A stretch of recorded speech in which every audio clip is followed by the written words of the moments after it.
এবাৰ এআইডিএফৰ বিধায়ক মজিবুৰ ৰহমানৰ গৰ্জন উচ্ছেদক লৈ গৰ্জন দিছে। বাংলাদেশৰ চৰকাৰৰ দৰে অৱস্থা হ'ব হিমন্ত বিশ্ব শৰ্মা নেতৃত্বাধীন চৰকাৰখনৰ। ফেচিষ্ট চৰকাৰ আখ্যা দিছে বিধায়ক মজিবুৰ ৰহমানে।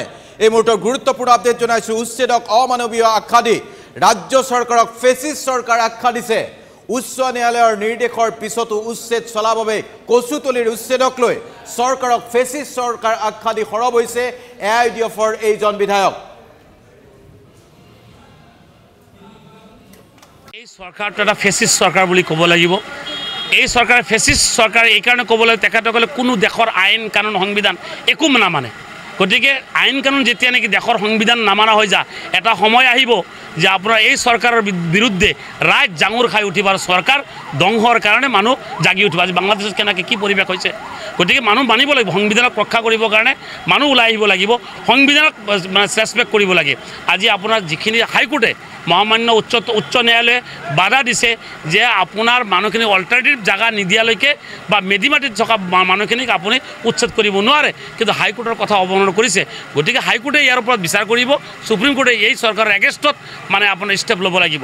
আৰু ইয়াৰ কাৰণে আমি মহামান্য ৰাষ্ট্ৰপতিলৈ আমি স্মাৰক পত্ৰ প্ৰদান কৰাৰ কাৰণে মৌলানা বদৰুদ্দিন আজমল চাহাবে জমিয়তৰ মাৰফত তেখেতে গৈ আছে।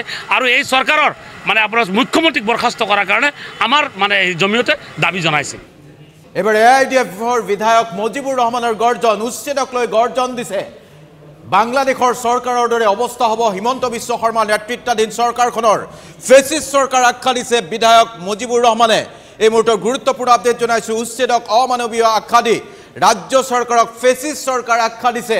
উচ্চ ন্যায়ালয়ৰ নিৰ্দেশৰ পিছতো উচ্ছেদ চলাৰ বাবে কচুতলিৰ উচ্ছেদক লৈ চৰকাৰক ফেচিষ্ট চৰকাৰ আখ্যা দি সৰব হৈছে এআইডিএফৰ এইজন বিধায়ক। এই সরকারটা একটা ফেসিস্ট সরকার বলে কব লাগিব। এই সরকার ফেসিস্ট সরকার এই কারণে কব লাগে তেখেতসকলে কোনো দেশৰ আইন কানুন সংবিধান একো নামানে।